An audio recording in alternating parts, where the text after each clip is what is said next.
বালু ভরাট করে অন্যের জমি দখল করা আরও এক মাফিয়ার নাম মেরিন সিটি। চলুন দেখে আসি তাদের দখলদারিত্বের বৃত্তান্ত।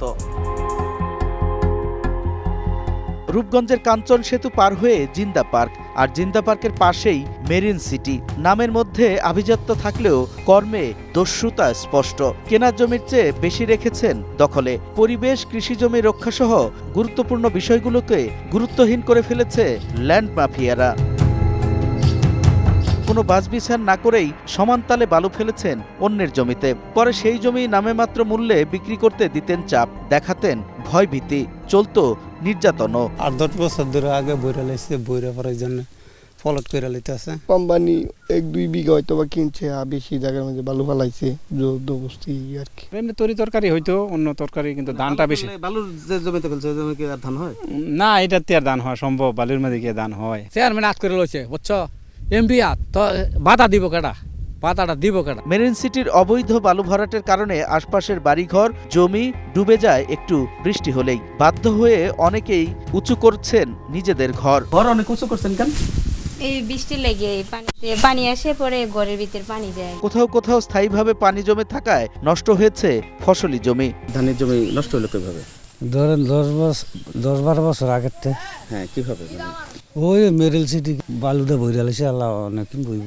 এটা তো কোনো ভাই যাইতারে না পানি, সরকারটা বইরা লাইছে না, এন পানি 2-3 দিন দলক হয়তো বাইত পানি উঠে। ধানটা নষ্ট হয়ে গেছে, তারপর যেটুকু জমি আছে লোকে লাগায়, হ্যাঁ বর্ষা আসলে পানি বেশি সব মরে যায়। জোর করে বালু ফেলা আর অন্যের জমির ফসল নষ্ট করা যে অপরাধ, তাও ভুলে গেছেন ভুক্তভোগীরা। এখন বাধ্য হয়ে অনেকেই মেরিন সিটির হাতে নিজেদের জমি তুলে দিতে চাইছেন। বালু ফেলা রাখছে, পরে হয়তো পলট যাইব, নয়তো জমি বিক্রি করবো, দুইটার একটা হইব।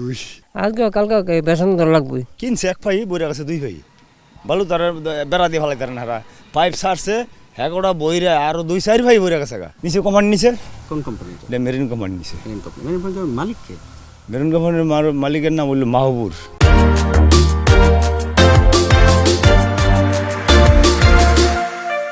মেরিন সিটির ভেতরেই একটি ভবন রয়েছে, যেখানে মেরিন সিটির কার্যক্রম চলে। পরপর 2 দিন সেখানে যায় 21-এর চোখের টিম। সেখানে যাদের পাওয়া যায় তারা একটি কক্ষ দেখিয়ে দেয় 21-এর চোখের টিমকে, যেখানে সাইট অফিসের কর্মকর্তারা থাকেন। কিন্তু 2 দিন দীর্ঘ সময় অপেক্ষা করেও সেখানে কাউকে পাওয়া যায়নি। তাদের বিজ্ঞাপনে দেয়া নাম্বারে কল দিলেও কোনো সাড়া পাওয়া যায় না। অলি আহমেদ নামে একজনের সাথে অবশেষে কথা হয় ফোনে। তিনি বলেন মেরিন সিটির পক্ষ থেকেই যোগাযোগ করা হবে, কিন্তু তা না হওয়ায় পরের দিন আমাদের মেরিন সিটির প্রধান কার্যালয়ে যেতে বলেন। আমরা বনানীতে তাদের অফিসে যাই। সেখানে গেলে এইচআরের একজন দেখান তার দস্যু রূপ।